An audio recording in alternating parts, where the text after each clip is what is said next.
student of Tarlac State University, College of Education. And I'm making this video for compiling in our subject MIA 111 with our Professor Mr. Brian Christopher C. Sico.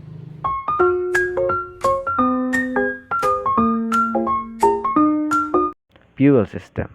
The fuel system is basically its digestive system. It takes in fuel, mixes it with air, and delivers it into the engine to create power. If this system fails, your car basically running on fumes. And first, I will discuss the main components of the fuel system. The first one is fuel tank. This is where your car stores its fuel.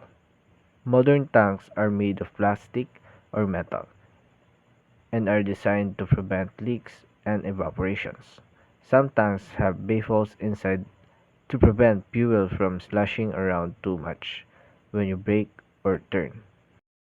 The next one is fuel pump. Think of this as the heart of the system. It pumps the fuel from the tank to the engine. These have two types exist. The first one is mechanical pump, from old school, found in carburetor engines driven by the engine. And the number two is electric pump, modern cars located inside the tank controlled by the ECU. And the next one is fuel lines and hoses. These are the fuel highways that transport gasoline or diesel from the tank to the engine, usually made of rubber or metal. They must handle high pressure, especially in fuel-injected systems. Next, fuel filter. The bouncer of the club, keeping dirt, rust, and debris out of the engine. Located somewhere along the fuel lines, it ensures only clean fuel gets through. Needs to be replaced periodically. Clogged filter can cause performance issues. Fuel injectors or carburetor. Old school engines in pre-1980s used carburetors, which mix air and fuel mechanically.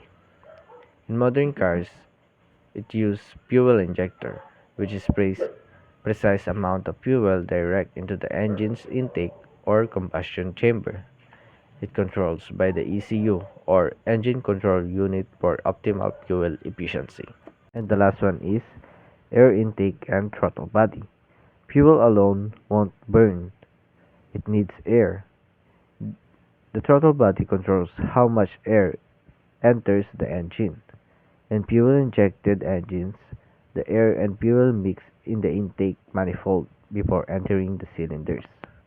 Next, I will discuss how the fuel system works, step-by-step process. Step 1. The fuel is stored in the tank. Gasoline or diesel engine sits in the tank waiting to be used.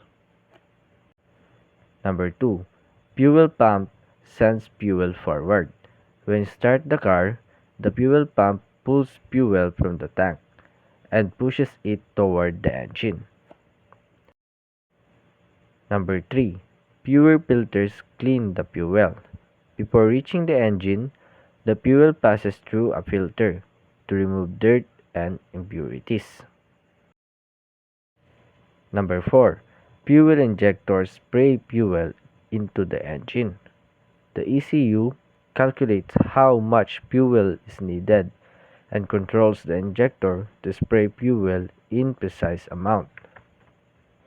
And the manifold body determines how much air mixes with the fuel.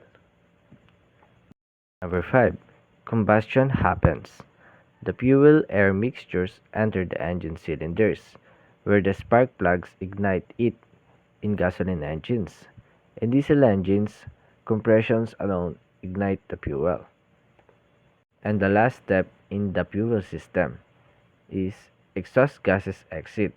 Burn fuel leaves the engine through the exhaust system, completing the cycle.